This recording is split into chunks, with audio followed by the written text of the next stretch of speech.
సమూయేలు మొదటి గ్రంథము 7వ అధ్యాయం.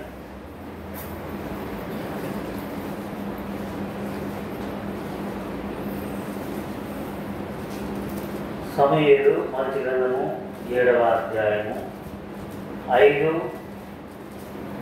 6, 7 వచనాలు అందరికీ చూద్దాం. సమూయేలు మొదటి గ్రంథము 7వ అధ్యాయము 5వ వచనము, 6వ వచనము, 7వ వచనం, ఆ తర్వాత 12వ వచనం కూడా అందరికీ చూద్దాం. అంతటా సమూయేలు ఇశ్రాయేలీయులందరినీ మిస్పాకు పిలువనప్పుడు, నేను మీ పక్షమున యెహోవాను ప్రార్థన చేసినని చెప్పగా, వారు మిస్పాలో కూడుకొని నీళ్లు చేరి యెహోవా సన్నిధిని కుమ్మరించి ఆ దినము ఉపవాసం ఉండి యెహోవా దృష్టికి మేము పాపాత్ములమని ఒప్పుకొనిది. మిస్పాలో సమూయేలు ఇశ్రాయేలీయులకు న్యాయం తీర్చుతూ వచ్చెను. ఇశ్రాయేలీయులు మిస్పాలో కూడి ఉన్నారని ఫిలిష్తీయులు వినినప్పుడు ఫిలిష్తీయుల సర్దారులు ఇశ్రాయేలు మీదికి వచ్చింది. ఈ సంగతి ఇశ్రాయేలీయులు విని ఫిలిష్తీయులకు భయపడి తర్వాత 12వ వచనము అందరికీ తెలుసుకోవాలి. 11, 12 ఇశ్రాయేలీయులు మిస్పాలో నుండి బయలుదేరి బేత్కారు వరకు ఫిలిష్తీయులను తరిమి హతం చేసింది. అప్పుడు సమూయేలు ఒక రాయి తీసి మిస్పాకును షేనుకును మధ్య దానిని నిలిపి, ఇంతవరకు యెహోవా మనకు సహాయం చేసినని చెప్పి దానికి ఎబెనెజరు అను పేరు పెట్టెను. చిన్న ప్రార్థన చేస్తాను.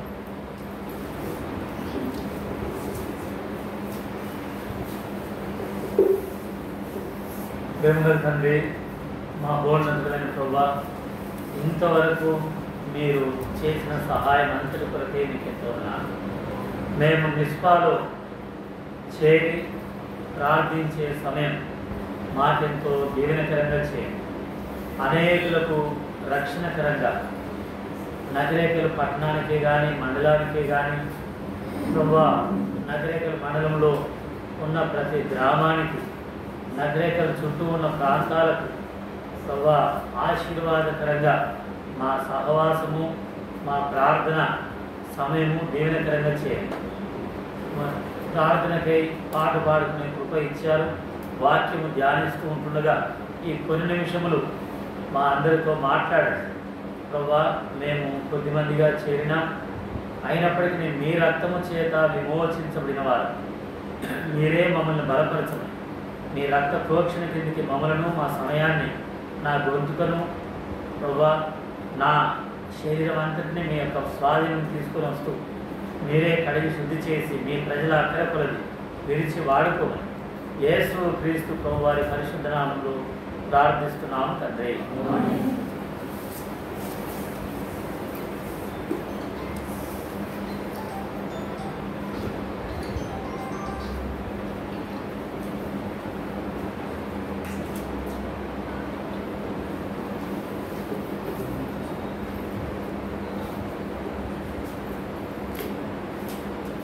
సమూయేలు మొదటి గ్రంథము 7వ అధ్యాయం.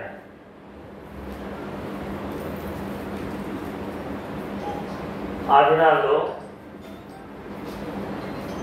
సమూయేలు న్యాయాధిపతిగా ఉన్నటువంటి దినాలు. ఇశ్రాయేలీయులకు 14 మంది న్యాయాధిపతులు అన్నట్టుగా మనం చూశాము అంతకు దినాల్లో. అయితే సమూయేలు న్యాయాధిపతిగాను, తర్వాత ప్రవక్తగాను, తర్వాత ఏఫోదు ధరించగలిగినటువంటి ఒక యాజకుని వలెను లేక యాజకునిగాను సేవ చేసినటువంటి దినాలు. ఆ దినాల్లో శత్రువు పనిచేస్తూ వచ్చాడు. ఫిలిష్తీయులు శత్రువు పనిచేస్తున్నటువంటి దినాల్లో మనం చేయాల్సిన పని ఏమిటి అని సమూయేలు చేసినటువంటి పని ఏం చేశాడు? 5వ వచనంలో అంతటా 7వ అధ్యాయము 5వ వచనం. అంతటా సమూయేలు ఇశ్రాయేలీయులందరినీ మిస్పాకు పిలువనంపుడి. అందరూ అంటే అందరూ మిస్పాలో చేరి రావాల్సినటువంటి అవసరం ఉన్నది. ఎందుకొరకు అంటే వారందరి కొరకు ఏం చేయాలట? ప్రార్థన చేయాలి. మిస్పాలో అందరి కొరకు ప్రార్థన చేయాలి. ఇశ్రాయేలీలందరి కొరకు ప్రార్థన చేయాలి. అందుకని అందరినీ పిలువనంటున్నాడు. కాబట్టి బైబిల్ గ్రంథంలో అసలు మిస్పాను గురించినటువంటి మాటలు చెప్పాలని ప్రభు తలకు ఇచ్చాడు. ఆదికాండం 31వ అధ్యాయంలో మొదటిసారిగా మిస్పాను గురించి రాస్తాడు. ఆదికాండము మొదటి అధ్యాయము యాకోబు లాబాను వారి ఇరువురి మధ్యలో ఎన్నో వచనం? 48వ వచనం. అక్కడ లాబాను యాకోబు వారిద్దరు కూడా బంధువులే, వారిద్దరు కూడా సొంత వారే. తర్వాత వారిద్దరు కూడా కలిసి నివసించినటువంటి వారే, వారు కలిసి ఉండవలసినటువంటి వారే. కానీ చిన్న భేదాభిప్రాయాల వలన, చిన్న పొరపాటు అది యాకోబుదా లేక లాబానుదా అనేది ముఖ్యము కాదు. కానీ సమస్య వచ్చింది. ఆ సమయంలో వారు ఏం చేశారు? 48వ వచనం. లాబాను నేడు ఈ కుప్ప నాకును నీకును సాక్షిగా ఉండనని చెప్పాను. అందుకని దానికి ఏం పేరు? గలేదు అనగా సాక్షి కుప్ప అని అర్థం. గలేదు అనగా సాక్షి కుప్ప. కాబట్టి మరియు మనం ఒకరినొకరు దూరంగా ఉండగా యెహోవా నాకును నీకు మధ్య జరుగుడని కనిపెట్టనని చెప్పిన కనుక దానికి మిస్పా అని పేరు పెట్టారు. మిస్పా. దీనికే 47వ వచనంలో కూడా యగర్ షహదూత అనే పేరు కూడా ఉంది. యగర్ షహదూత. దానికే గలేదు, దానికే గిలాదు. దాన్నే గలేదు అన్నారు, దాన్నే గిలాదు అన్నారు. ఎక్కడ? 23వ వచనమా? 21వ వచనం. 21వ వచనం.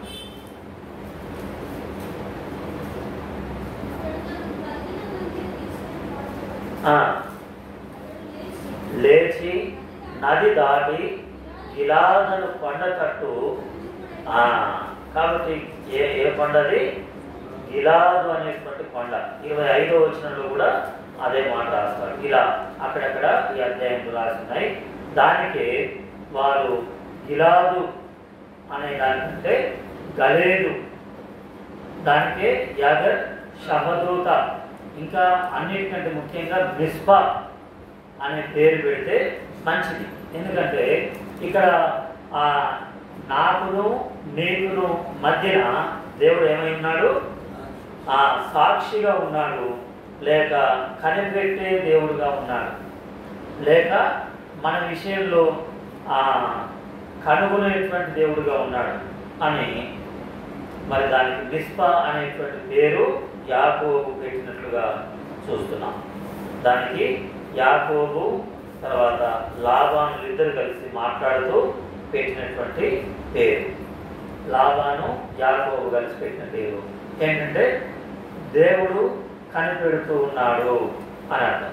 కాబట్టి మన అన్ని పరిస్థితులను, మనకున్నటువంటి అన్ని సమస్యలను, మనకున్నటువంటి అన్ని భేదాభిప్రాయాలను, మనకున్నటువంటి ఇబ్బందులను, మనకున్నటువంటి అనారోగ్య పరిస్థితులను మనము అక్కడ యాకోబేమో నేను మోసపోయాను అంటాడు. యాకోబు ఏమంటాడు? మోసపోయాను అంటాడు. తర్వాత అక్కడ లాబానేమో లేదు నీవే నన్ను మోసం చేశావు అని అంటాడు. యాకోబేమో నేను మోసపోయానంటాడు, లాబానేమో నేను మోసపోయానంటాడు. అంతేనా? చూడండి 20 వచ్చిన 31-20.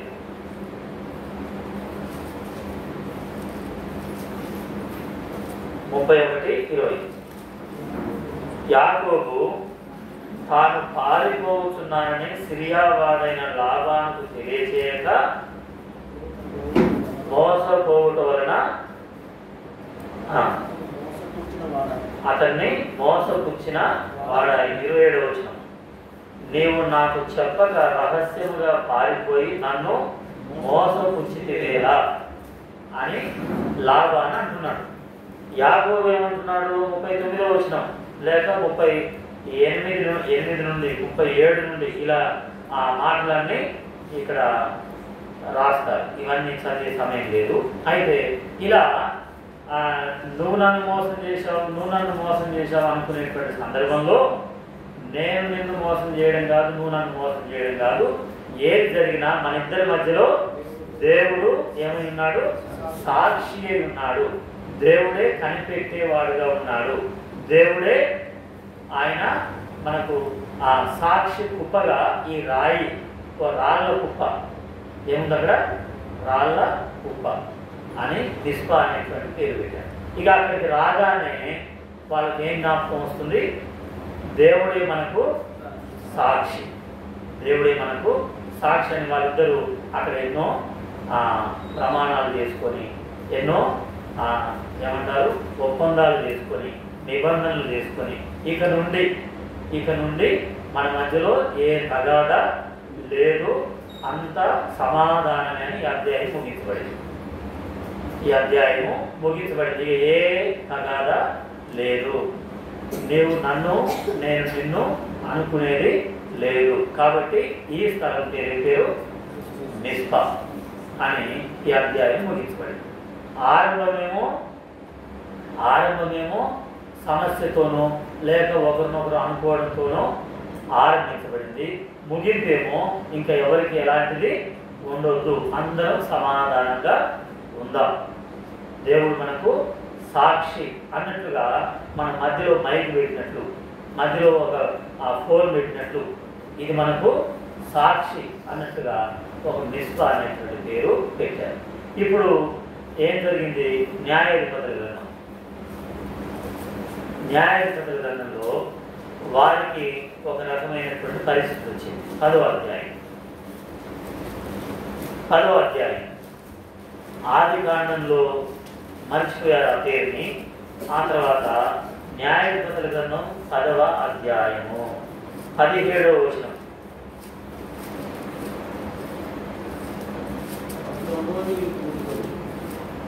అప్పుడు అమ్మోనీయులు కూడుకొని ఎక్కడికి వచ్చారట? గిలాదు. ఆ స్థలం పేరు పేరు గిలాదు అనేటువంటి స్థలం. అయితే ఇశ్రాయేలీయులు ఎక్కడున్నారు? గిలాదు అనే స్థలానికి ఏం పేరు పెట్టుకున్నారు వాళ్ళు? గలేదు, మిస్పా పెట్టుకున్నారు కదా. అయితే అమ్మోనీయులు ఎవరు? అమ్మోనీయులేమో గిలాదులో ఉంటే ఇశ్రాయేలీయులు ఎక్కడికి వచ్చారు? మిస్పాకు వచ్చారు. వాళ్ళకు కష్టం వచ్చింది. అమ్మోనీయులు వచ్చారు, చాలా కష్టం వచ్చింది. ఆ 10వ అధ్యాయంలో రాగానే వాళ్ళు మిస్పాకు వచ్చారు. మిస్పాకు రాగానే 11వ అధ్యాయంలో ఏం జరిగింది? 11. కాబట్టి యెఫ్తా ఆ గిలాదు పెద్దలతో కూడా పోయినప్పుడు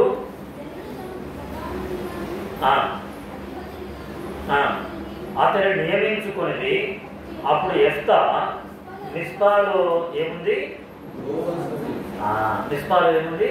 యెహోవా సాక్ష్యం మాత్రమే కాదు, ఏముంది? దేవుని సన్నిధి ఉంది. దేవుని సాక్ష్యం మాత్రమే కాదు, మిస్పాలో దేవుని సన్నిధి ఉంది. కాబట్టి దేవుని సన్నిధిలో ఏం చేయాలనుకున్నాడు? చెప్పండి. దేవుని సన్నిధిలో ఏం చేయాలనుకున్నాడు? తన సంగతి అంతయు వినిపించాలనుకున్నాడు. ప్రభువా, నా పరిస్థితి ఇలా ఉన్నది, నేను ఈ స్థితిలో ఉన్నాను. ఏ స్థితిలో ఉన్నాను? అమ్మోనీయులు వచ్చారు, గిలాదులో దిగి ఉన్నారు. అక్కడ వీరేమో నన్ను నాయకునిగా ఉండమన్నారు. ఇప్పుడు నేను ఈ శత్రువును ఇలాంటి పరిస్థితిలో ఇశ్రాయేల్ ప్రజలను కాపాడుతూ ఉండాలి. తర్వాత శత్రువులను ఏం చేయాలి? మళ్ళీ జయించాలి.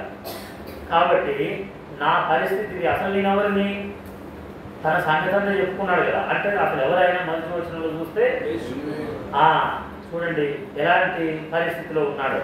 కాబట్టి నేను ఇలాంటి వాడును అయినా నాకు యోగ్యత దొరికింది. నేను అయోగ్యుడను, నేను తర్వాత అన్యుడును అంటాడు, అంతేనా? కాబట్టి నేను అన్యుడును, తర్వాత నేను అపవిత్రమైనటువంటి విధానంలో ఈ 51వ కీర్తన 5వ వచనం యెఫ్తా రాసిందంటూ కూడా నమ్మొచ్చు. అంటే రాయలేదు, యెఫ్తాను బట్టి దావీదు రాసినట్టు కూడా నమ్మొచ్చు. ఎందుకు? అయ్యో ఎవరిని పాపములో పుట్టిన వాడను, పాపములోని నన్ను నా తల్లి నన్ను గర్భమున ధరించెను అన్నట్లుగా ఈ మాట ఆ మాటకు జాయిన్ కూడా చేయవచ్చు. కానీ ఒకవేళ దావీదు ఏ మనసుతో రాశాడో తెలియదు, ఎలాంటి మనసుతో రాశాడో మనకు తెలియదు. కానీ మనము జన్మముతోనే పాపులం అనే అర్థం వచ్చేటట్టుగా మనం వివరించుకుంటాం. కానీ ఈ మాట యెఫ్తా కూడా రాయొచ్చు కదా ఇప్పుడు, ఏమని? నేను పాపంలో పుట్టిన వాడను, పాపంలోనే నా తల్లి. తన సంగతి అది. అంతేకాకుండా తను ఇంకెక్కడున్నాడు? 3వ వచనంలో తన సహోదరుల యొద్ద నుండి పారిపోయాడు. తన సహోదరుల యొద్ద నుండి పారిపోయినటువంటి పరిస్థితి నాది. తర్వాత ఇంకేముంది? టోపు దేశం, దాని గురించి మన దేశాల గురించి చెప్పేటప్పుడు చెప్తాను. అల్లరి జనము, తనతో ఎవరు వచ్చారట? అల్లరి జనం వచ్చారు. కాబట్టి యెఫ్తా సంగతి అంతా అంటే ఈ 3 వచనాల్లోనే, ఇంకా తర్వాత ఎంతుందో కానీ 3 వచనాల్లోనే తన జన్మము చూస్తే ఎలా ఉంది, తర్వాత తన జీవితం చూస్తే ఎలా ఉంది. యాకోబు లాగా ఏమయ్యాడు? పారిపోయినటువంటి వాడు. తర్వాత మళ్ళీ 3వ విషయం చూస్తే ఎలా ఉంది? అల్లరి జనం. ఇలాంటి స్థితిలో ఉన్నటువంటి నన్ను ఇప్పుడు ఇశ్రాయేలీయులకు ఏం చేశాడు దేవుడు? నాయకుడిగా చేశావు ప్రభా, నా సంగతి ఇది. కాబట్టి మొదటి విషయం చూస్తే నేను అపవిత్రుడను, నన్ను పవిత్రపరచాలి. రెండవది చూస్తే పారిపోయేవాడను అంటే అర్థమేంటి? వాక్యంలో ఉంది, గొర్రెల కాపరి తోడేలు వచ్చి చూసి ఏం చేస్తాడు? పారిపోతాడా? తన ప్రాణం పెడతాడు అని రాయబడింది, మంచి కాపరి. అయితే ఆ జీతగాడే కనుక గొర్రెలు తనది కానందున గొర్రెలు విడిచిపెట్టి పారిపోతాడు. మరి యెఫ్తా ఎందుకు పారిపోయాడు? ఎక్కడి నుండి పారిపోయాడు? సహోదరుల యొద్ద నుండి అని రాసినాడు. కాబట్టి యాకోబు కూడా సహోదరుల యొద్ద నుండి పారిపోయాడు. ఎందుకు పారిపోయాడు యాకోబు? తెలిసిన విషయమే కదా మనకు. ఏంటంటే చిన్న పొరపాటు చేశాడు. ఏమని అంటే, నాకు ఆకలి అవుతుంది అంటే నీ జ్యేష్ఠత్వం నాకు ఇస్తావా అంటే ఇస్తాను కానీ నాకు ఆకలి అవుతుంది అని అంటే నీ జ్యేష్ఠత్వం నాకు ఇస్తావా? ఇస్తాను అన్నాడు. ఆ తర్వాత తీసుకున్నాడు. ఆ తర్వాత తండ్రి దగ్గరికి వెళ్ళి మోసం చేశాడు. అందుకని పారిపోవాల్సి వచ్చింది. ఈయన కూడా ఎందుకు పారిపోవాల్సి వచ్చింది అని రాయలేదు అక్కడ. ఏం చేశాడు అనేది రాయలేదు. కాబట్టి తన సంగతి చెప్పుకున్నాడు మిస్పాలో. అది దేవునికి తెలుసు, యెఫ్తాకు తెలుసు. దేవునికి తెలుసు, యెఫ్తాకు తెలుసు. కాబట్టి తన సంగతి మిస్పాలో చెప్పుకున్నాడు, ఎందుకు పారిపోయాడు అని. తర్వాత జన్మం ఎలాంటిది? పాపంలోనే. జీవితం ఎలాంటిది? పారిపోవాల్సిన పరిస్థితి. పోనీ సహవాసం ఎలాంటిది? ఆదర్శం. అలాంటి వాటిని వెతుక్కొని తీసుకొని వచ్చి ఎక్కడ చేర్చాడు దేవుడు? ఒక నాయకుడిగా ఇశ్రాయేలుల మీద, సంఘం మీద, దేవుడి ప్రజల మీద నాయకుడిగా పెడితే ఇప్పుడు నా సంగతి అంతా నేను చెప్పుకుంటున్నానని ఆయన మొదలుపెట్టి ఏం చేశాడంటే ఆయన ప్రార్థన చేశాడు. 27వ వచనం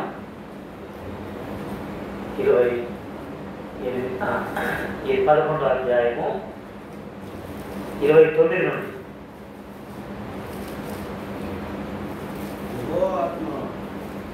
యెహోవా ఆత్మ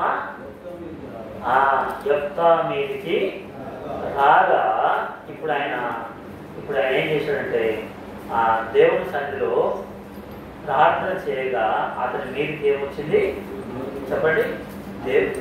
దేవుడే తన ఆత్మను నింపాడు. 30వ వచనం అప్పుడు యెఫ్తా యెహోవాకు మొక్కుకొనెను. చూడండి, మొక్కుకున్నాడు.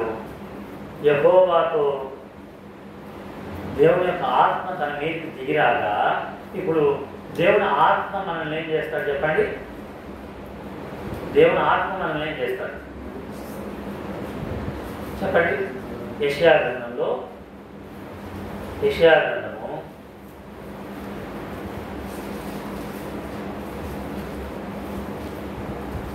11వ అధ్యాయము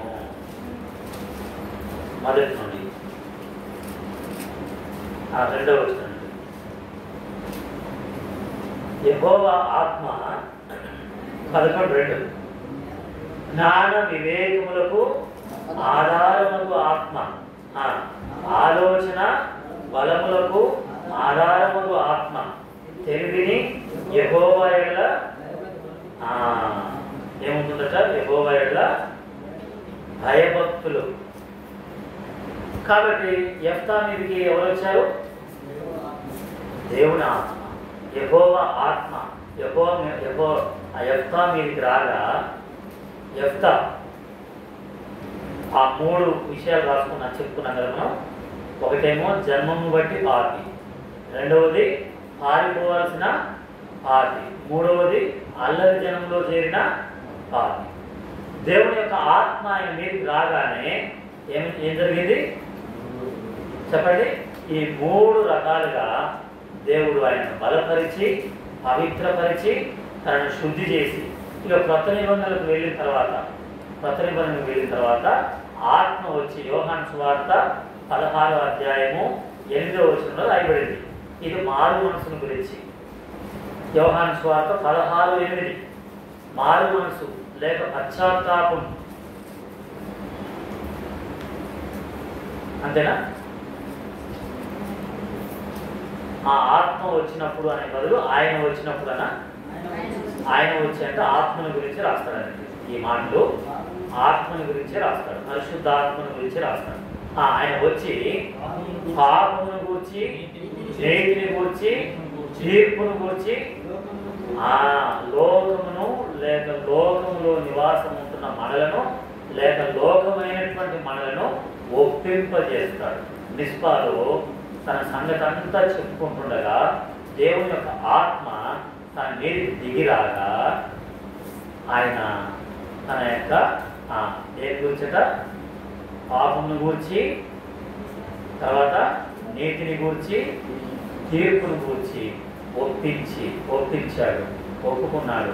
అంతేకాకుండా ప్రభువా నన్ను బలపరచు అంటే జ్ఞాన వివేకములకును బలములకును ఆధారమైన ఆత్మ. కాబట్టి యెఫ్తా సహోదరులకే భయపడి పారిపోయిన వాడు శత్రువులను ఎలా జయించగలడు అంటే దేవుని యొక్క ఆత్మ తనను బలపరిచాడు.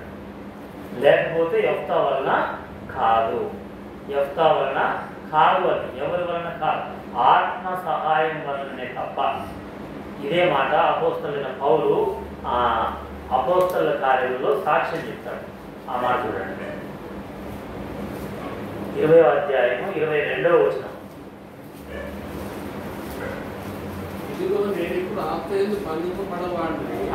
ఇప్పుడు నేనేమయ్యాను? ఆత్మయందు బంధింపబడినవాడనై. ఆత్మయందు బంధింపబడ్డాను అంటే ఇప్పుడు నేను కాదు, నా చుట్టూ ఎవరున్నారు? దేవుని యొక్క ఆత్మ ఉన్నాడు. తర్వాత ఇంకా ఏమంటాడు చూడండి, 24వ అధ్యాయం అనుకుంటా. అక్కడ ఏమంటాడంటే ఆత్మ వల్లనే నేను నేటి వరకు నిలిచి ఉన్నాను అంటాడు.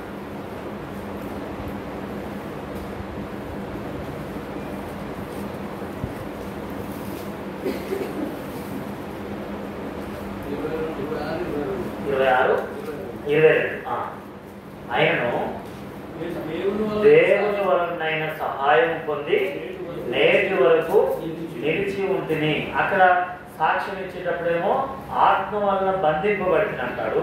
అదే మాటను ఇక్కడ చెప్పేటప్పుడేమో దేవుని సహాయం వలనే నేనేమయ్యాను?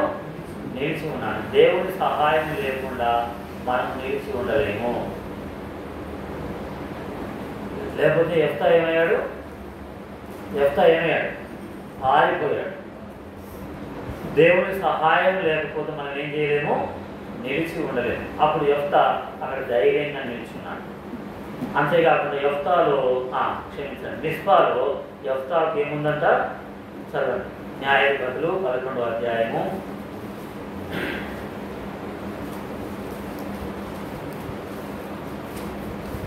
34.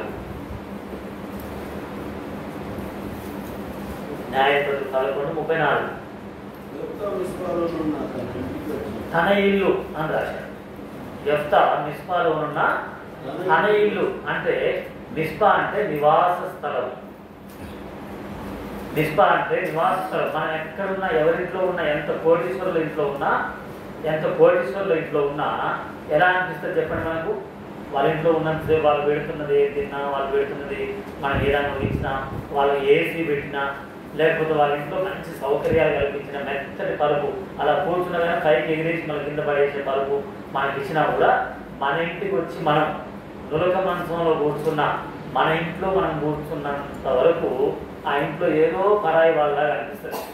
మన ఇల్లు పాతగానే ఉండొచ్చు, మన ఇల్లు ఒకవేళ సరైన విధంగా ఉండకపోవచ్చు, మన ఇంట్లో మనకు ఎలా అనిపిస్తుంది రాగానే. అలా యెఫ్తా తన ఇంటికి వచ్చాడు అని రాశాడు. ఎందుకంటే రాజు అయితేనేమో యుద్ధం చేసి ఎక్కడికి వెళ్తాడు? మరి రాజు కాదు కదా, అప్పుడు రాజులే లేరు కదా, న్యాయాధిపతులు ఉన్నారు. మళ్ళీ ఈయన కూడా పారిపోయి ఎక్కడో అల్లరి జనం మధ్యలో ఉన్నటువంటి వ్యక్తి. కానీ ఎప్పుడైతే మిస్పాకు వచ్చాడో, మిస్పాని ఏమని పిలుస్తున్నాడు? తన ఇల్లు. కాబట్టి మిస్పా అంటే మన అందరి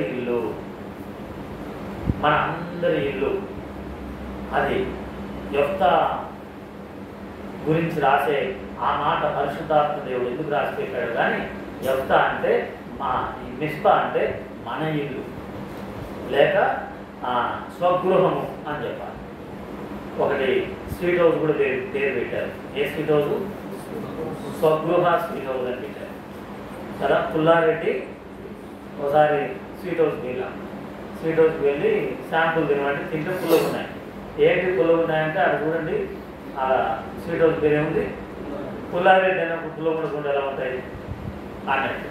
అదే స్వగృహ స్వీట్ హౌస్కి వెళ్ళండి, ఎలా ఉంటాయి? మన ఇంట్లో తిన్నట్టుగా ఉంటాయి అని నవ్వుకున్నాం. అట్లా సేవకులు అట్లా అనుకున్నాం. పుల్లారెడ్డి నేతి మిఠాయిలు అని, పుల్లారెడ్డి నేతి మిఠాయిలు అని అన్నాం. అంటే ఇందులో నెయ్యి ఉందా అంటే నెయ్యి లేదు, గీ లేదు అన్నాం. నెయ్యి లేదు, నెయ్యి అంటే ఏంటి, గీ అంటే ఏంటి? గీ అన్న నెయ్యే, నెయ్యి అన్న గీయే. కాబట్టి రెండు లేవు అందులో, నెయ్యి లేదు, గీ లేదు. అందుకని ఇలా ఉంది. నేతి స్వీట్స్ కావు ఇది, కానీ పేరు మాత్రం ఏమని రాశారు? అందుకని స్వగృహ స్వీట్స్ అన్నట్టు వాళ్ళు నవ్వుకుంటూ అనుకున్నాం అనుకున్నాయి సేవకులను మాట్లాడుతూ. అలాగే యెఫ్తా యుద్ధానికి వెళ్ళి అసలు వెళ్ళింది తోపు దేశం కదా, దేశాల గురించి చెప్పినప్పుడు చెప్తాను కదా, అది చెప్తాను.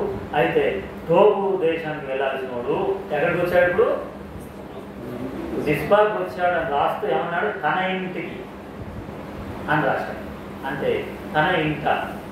కాబట్టి తన ఇంట మరి ఎలాంటి కార్యం జరిగిందో మనకు తెలుసు. కాబట్టి ఇప్పుడు ఇదే యెహోషువ గ్రంథంలో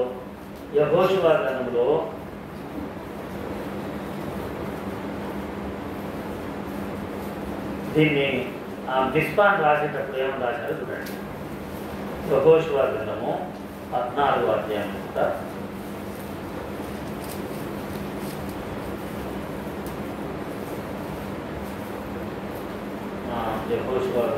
11:3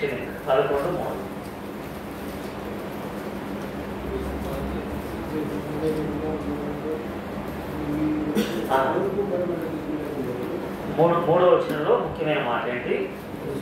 మిస్పా దేశము అని రాశాడు. యెహోషువకు ఎందుకు పరిశుద్ధాత్మ దేవుడు అలా రాశాడు? కానీ మిస్పా అంటే ఏంటంటే ఆయనకు ఒక దేశం. యాకోబు కాలంలో ఒక గుట్ట, లేకపోతే రాళ్ళ కుప్ప. అది యెఫ్తా కాలంలో దానికి ఏం పేరు పెట్టుకున్నాడు? తన ఇల్లు.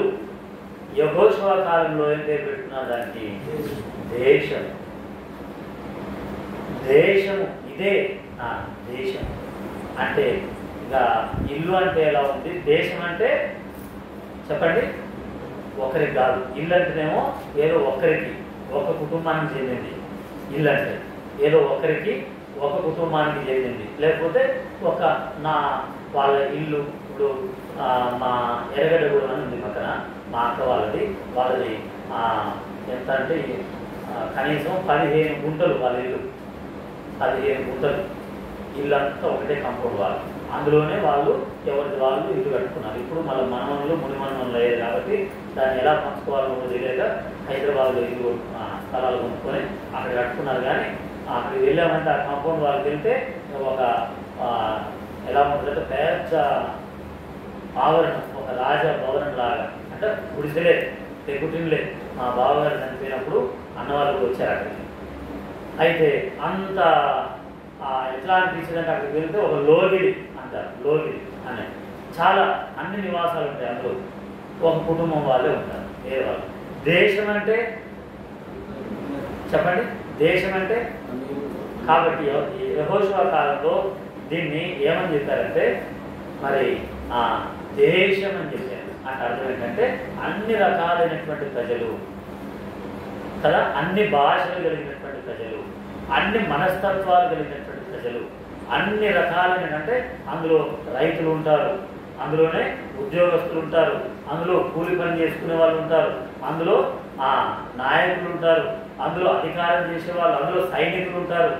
దేశం అంటే ఒకరు ఉండరు. ఇప్పుడు దేశం అంటే ఎన్ని రకాలు శాఖలు, ఎన్ని మామూలుగా ఇప్పుడు మంత్రిత్వ శాఖలు అంటారు కదా, ఎన్ని ఉన్నాయి మొత్తం? 14 ఎన్ని? ఇప్పుడు మామూలు ముఖ్యమంత్రి అయిన తర్వాత మంత్రులను ఎన్నుకుంటారు కదా, ఎన్ని శాఖలు? శాఖలు ఓన్లీ రాజకీయంగా నాయకులను చూస్తేనే అన్నీ ఉంటే, తర్వాత ఇక్కడ కూర్చున్నటువంటి వాళ్ళు ఎవరెవరు ఏమేమి పని చేస్తాం, ఇప్పుడు ఇంతమందిని ఇన్ని పనులు చేస్తున్నాం అని చెప్పుకుంటాం. కాబట్టి యెహోషువ గ్రంథంలో దాన్ని ఏమని పిలిచారంటే దేశం అని పిలిచారు. అందరం కాబట్టి మిస్పా అందరం కలిసి అందరి కొరకు ప్రార్థించాలని అప్పుడు సమూయేలు కాలంలో ఏం చేశారంటే ఇశ్రాయేలీయులు అందరూ మీరు ఎక్కడికి రండి, మిస్పాకు రండి, నేను మీ కొరకు ఏం చేస్తాను, ప్రార్థన చేస్తాను, నేను మీ కొరకు ప్రార్థన చేస్తాను అని పిలిచి ఏం చేశాడో చూడండి వాళ్ళ కొరకు. సమూయేలు మొదలు అక్కడ మొదలుపెట్టింది, మళ్ళీ అక్కడికి వెళ్దాం. 7వ అధ్యాయం. యెఫ్తా ఏం చేశాడు? గొప్ప విజయాన్ని పొందాడు, తన సంగతి అంతా చెప్పుకున్నాడు, తన పాపం ఒప్పుకున్నాడు, పశ్చాత్తాపడ్డాడు. ఇప్పుడు 7వ అధ్యాయం 9వ వచనం, ఇది మనం చదవలేదు అందుకని చదివిస్తున్నాం. మిగతా నేను చదువుకున్నాను కదా. 9వ వచనం. సమూయేలు పాలు విడువని ఒక గొర్రె పిల్లను తెచ్చి సర్వాంగ బలి. చూడండి, ఎవరట బైబిల్లో రకరకాలైనటువంటి బలులు ఉన్నాయి, అందులో ఇక్కడ ప్రత్యేకమైనటువంటి బలి ఉంది, సర్వాంగ బలి. కాబట్టి ఇశ్రాయేలీయులందరి కొరకు సమూయేలు ఏం చేశాడంటే నేను మిమ్మల్ని అందరినీ సర్వాంగ బలి అనగా మనందరి పాపము కొరకే, మనందరి పాపమునకు ప్రాయశ్చిత్తం చేయడానికి, మనందరి పాపము నుండి మనల్ని విడిపించడానికి ఇశ్రాయేలీయులందరూ అప్పటి వరకు ఇశ్రాయేలీయులు ఎలా ఉన్నారు, ఏలీ కాలంలో ఏం జరిగింది, అవన్నీ తలంచుకొని మీరందరూ ఒకసారి రండి. ఎక్కడికి రావాలి? మీరందరూ ఎక్కడికి రావాలి? మిస్పాకు రండి. వచ్చి ఏం చేయాలి? 5వ వచనం లేక 6వ వచనం, 5, 6 వచనం రాయండి. మీరందరూ మిస్పాకు రండి, నేను మీ కొరకు ప్రార్థన చేస్తానని చెప్పి వాళ్ళ కొరకు నీళ్లు చేది ఏం చేశాడట, నీళ్లు చేది కుమ్మరించి ఉపవాసం ఉండి చూడండి మేమందరం ఎవరము అది మిస్పాలో ఏంటంటే పాపం ఒప్పుకునేటువంటి స్థలము. మిస్పా అనగా పశ్చాత్తాపడే స్థలం. నీళ్లు ఎలా అయితే కుమ్మరిస్తారో పాపాలను కుమ్మరించాలి. నీళ్లు కుమ్మరించినట్లుగా నీళ్లు కుమ్మరించినప్పుడు కొన్నిసార్లు ఏం చేస్తామంటే నీళ్ళు ఇలా కుమ్మరిస్తాం. దేనికి? అక్కడ ఏదో మన చేతులతో చీపులతో కూడా ఒకరు తాకలేని ఉంటుందేమో అన్నింటికి ఏం చేస్తుంది, దాని మీద నీళ్లు కుమ్మరిస్తాం. అలాంటి అపవిత్రమైనది కూడా తొలగిపోయినట్టుగా నీళ్లు కుమ్మరించినట్లుగా మన పాపము పోయేంత వరకు మన హృదయాలను, వాక్యంలో ఉంది మీ హృదయాలను కుమ్మరించడని ఎక్కడంటాడు? విలాప వాక్యం అంతేనా? రేయి మొదటి జామున లేచి నీళ్లు కుమ్మరించినట్లు యెహోవా సన్నిధిని. కాబట్టి మిస్పా అంటే మన హృదయాలను ఏమాత్రం కల్మషం లేకుండా, ఎందుకంటే ఎవరూ యోగ్యులం కాదు, ఎవరు మంచి వాళ్ళం కాదు, ఎవరు కూడా మంచి వాళ్ళం కాదు. యెఫ్తానే ఆ మాట అంటే మనం ఎంతటి వాళ్ళం? యెఫ్తానే ఆ మాట అంటే మనం ఎంతటి వాళ్ళం? యెఫ్తా స్పష్టంగా తన సంగతి అంతా చెప్పుకున్నట్టుగా సమూయేలుతో ఇశ్రాయేలు అందరూ దేవుని సన్నిధిలో హృదయాలు కుమ్మరించారు, నీళ్లు కుమ్మరించారు. నీళ్లు కాదు, ఇప్పుడు హృదయాలు కుమ్మరించారు. ఇంకా పౌలు భక్తుడైతే తిమోతికి రాసిన పత్రికలు అనుకుంటా ఏమంటాడు? తిమోతికి రాసిన రెండవ పత్రిక 4వ అధ్యాయము 6వ వచనం. 4:6 ఏదో నా హృదయాన్ని కాదు, నన్ను నేనే గుమ్మరించుకుంటున్నా అంటున్నాడు. ప్రాణార్పణం అంటే ప్రాణార్పణం కాదు. ఏమని రాశాడు?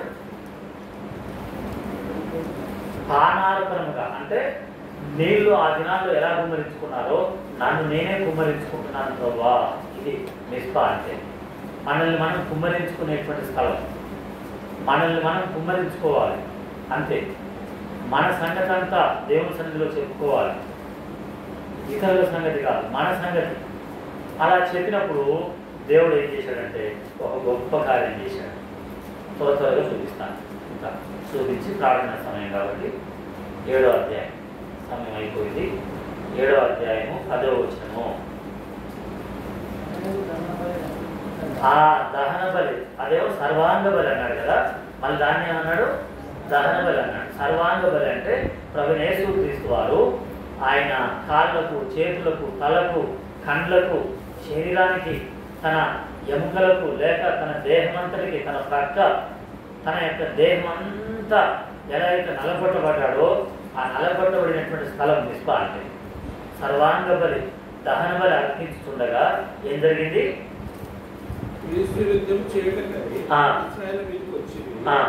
అయితే యెహోవా ఆ దినమున ఫిలిష్తీయుల మీద మెండుగా మెండు ఏమొచ్చినాయట?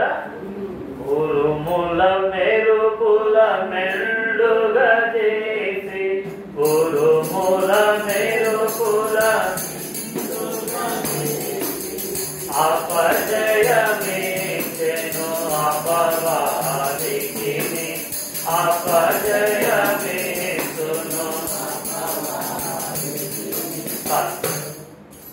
ఇలా ఆ ఉరుములు ఉరిమించి శత్రువులను ఏం చేశాడట? చెప్పండి, శత్రువులు ఏం చేశాడు? బాబేలు. బాబేలకు అర్థం ఏంటి? ఆ దినాల్లో బాబేలు ఏమైతే ఉందో అదే ఇక్కడ జరిగింది. ఎందుకంటే మిస్పాలో తన సంగతి అంతా చెప్పుకోలేక తారుమారు చేశాడు. ఉరుములు వచ్చాయి, యెహోవా తన కార్యం చేశాడు. ఎందుకంటే ప్రార్థన చేస్తానన్నాడు, ప్రార్థన చేశాడు, నీళ్లు గుమ్మరించాడు, హృదయాన్ని గుమ్మరించాడు. పాలు విడువని గొర్రె పిల్లనట. పాలు విడువని గొర్రెపిల్ల అంటే ఏంటి అర్థం? పాలు విడువని గొర్రెపిల్ల అంటే చెప్పండి. పాలు విడువని గొర్రెపిల్ల అంటే పసి గొర్రెపిల్ల అంటాం కదా, అంతేనా? పసి అనగానే అంటే అర్థం ఏంటంటే ఏ పాపం ఎరగని, ఏ పాపము ఎరగని. కాబట్టి ప్రభువైన యేసుక్రీస్తు వారు ఏ పాపం ఎరగనటువంటి వారు. ఆయన బలి అర్పణ ద్వారా ఏమైంది? వాళ్ళ హృదయాలన్నీ పవిత్రపరచబడి శత్రువు ఏమయ్యాడు? తారుమారైపోయాడు. ఇంకా ఏం జరిగింది? అదే మిస్పాలో 16వ వచనం. 16 మనం 12 చదువుకున్నాం కదా, ఎబెనేజర్ పేరు పెట్టాడని. ఇప్పుడు 16 చదవండి. ఏటేటా అతడు బేతేలుకును గిల్గాలునకును మిస్పాకును తిరుగుచు ఆ స్థలములందు ఇశ్రాయేలీయులకు న్యాయం తీర్చుచూ వచ్చెను. మరియు అతని ఇల్లు ఎక్కడుంది? రామాలో ఉండినందున అక్కడ కూడా. కాబట్టి మిస్పా, బేతేలు, గిల్గాలు, రామ 4 స్థలాల్లో పరిచర్య చేశాడు సమూయేలు. ఇది నాకు నేను ఇక్కడికి మిస్పాకు 2వసారి వచ్చినప్పుడు ఇచ్చిన వాగ్దానం. 4 స్థలాల్లో నువ్వు పరిచర్య చేస్తావు, వెళ్ళమని పంపించాడు. అలా వాగ్దానం ఇస్తూ వచ్చాడు. అలాంటి వాగ్దానం ఇచ్చాడు. ప్రభువా ఏంటి నన్ను నేరేడులకు రమ్మంటున్నారు, మిస్పా నగరేకలకు రమ్మంటున్నారు అంటే 10వ అధ్యాయం 17వ వచనంలో న్యాయాధిపతిలో చదువుకున్నాను ఇంతకుముందు. ఎక్కడ నేను నేరేడులకు సామాన్ దించాలనా నగరేకల్లో దించాలనా అని అంటే లెటర్లో నగరేకలు ఉంది, నేరేడులో ఉంది. అయితే ఆ మాట ద్వారా నువ్వు మిస్పాలో సామాన్ దించాలని ఆ మాట ద్వారా మాట్లాడాను అన్నట్లే కరెక్ట్గా నేను మిస్పాలోనే దించాను. అలా నెరవేరింది. అలా తన కార్యం జరిగిస్తాడు ఆయన. ఇదే మిస్పాను ఇర్మియా గ్రంథానికి వెళ్తే ఏం రాశాడు అది చెప్పే సమయం లేదు. అది మళ్ళీ ఎప్పుడైనా మీరు ధ్యానించినప్పుడు మీకు అలా 6 వేల గొర్రెపిల్ల అయినటువంటి ప్రభు యేసుక్రీస్తు వారి ద్వారా తప్ప మన వల్ల మనకి ఏది సాధ్యం కాదు. ఆయన రక్తం కింది మనం వచ్చి మన హృదయాలు కుమ్మరించి మనల్ని మనం కడుక్కొని శుద్ధి చేసుకుంటే ప్రభు ఏం చేస్తారంటే వారు యుద్ధమే చేయలేదు కానీ అక్కడ గొప్ప విజయం జరిగింది. అలా యెఫ్తా కాలంలో అలా జరిగింది, యెహోషువ కాలంలో అలా జరిగింది. అలా మన మిస్పాలో కూడా అలాంటి కార్యములు జరగాలి. సరే, ఇది చెప్పకుండా మళ్ళీ ముగిస్తే మళ్ళీ సమయం అవుతుంది కాబట్టి అది కూడా చెప్పాలి కదా. రాజుల గ్రంథం ఒక వచనం చదవండి, దినవృత్తాంతం గ్రంథం ఒక వచనం చదవండి. అది కూడా చదివితే మనకు ఈ వర్తమానం కంప్లీట్ అవుతుంది. రాజులు మొదటి గ్రంథం 15:22. రాజులు మొదటి గ్రంథం 15:22. ఇంకా చాలా ఉన్నాయి. న్యాయాధిపతుల్లో ఇశ్రాయేలు మిస్పాలో ఏక మనసుతో కూడుకునేదని కూడా ఉంది. అందరూ ఒకే మనసుతో రావాలని. ఇలాంటి మాటలన్నీ కూడా అప్పుడప్పుడు చెప్పుకున్నాం, మళ్ళీ ఒకసారి అని చెప్పుకున్నాం. రాజుల మొదటి గ్రంథం 15:22 ఒకటి చదవండి. దినవృత్తాంతములు 2వ గ్రంథము 16:6.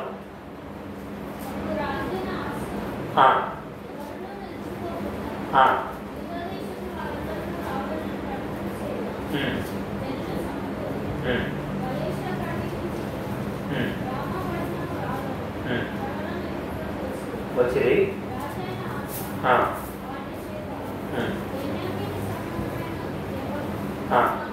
మిస్పాను కట్టించెను.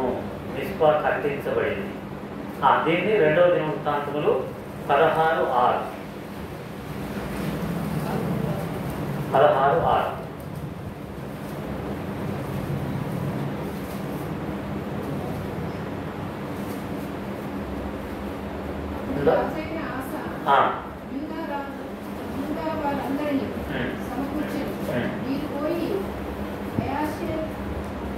చివరి మాట చదివిన చాలు, సమయం లేదు కాబట్టి.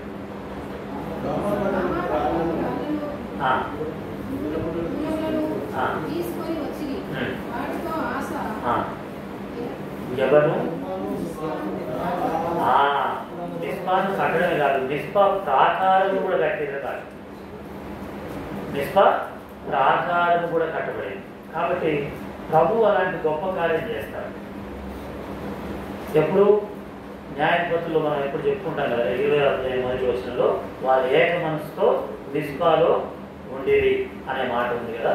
ఆ మాట న్యాయాధిపతులు 20 మొదటి వచనం ప్రకారంగా మనం ఏక మనసుతో ఉన్నప్పుడు, మన హృదయాలు కుమ్మరించినప్పుడు, మన పాపమును ప్రభు సన్నిధిలో ఒప్పుకున్నప్పుడు, పానార్పణంగా మనం పోయబడినప్పుడు, రేయి మొదటి జామున లేచి నీళ్లు కుమ్మరించినట్టుగా మనం కుమ్మరించినప్పుడు, మన సంగతి అంతా మనం చెప్పుకున్నప్పుడు, మనకు మధ్యలో దేవుడే సాక్షి అని దేవుడిని సాక్షిగా పెట్టుకున్నప్పుడు, ఇలా మనం ఆ విధంగా చేస్తూ అక్కడ మరి సమయంలో ప్రార్థన చేస్తారు రమ్మన్నాడు కానీ ప్రార్థన చేసినట్టుగా లేదు. బలి అర్పణ చేయగానే రక్తం చిందించగానే గొప్ప కార్యం జరిగింది. అలా యేసయ్య రక్తంతో మనం కడగబడుతుండగా మన మిస్పాలో కూడా అలాంటి కార్యాలు జరిగినట్టుగా ప్రార్థించండి. ఆపేసేయండి తల్లిదండ్రులు.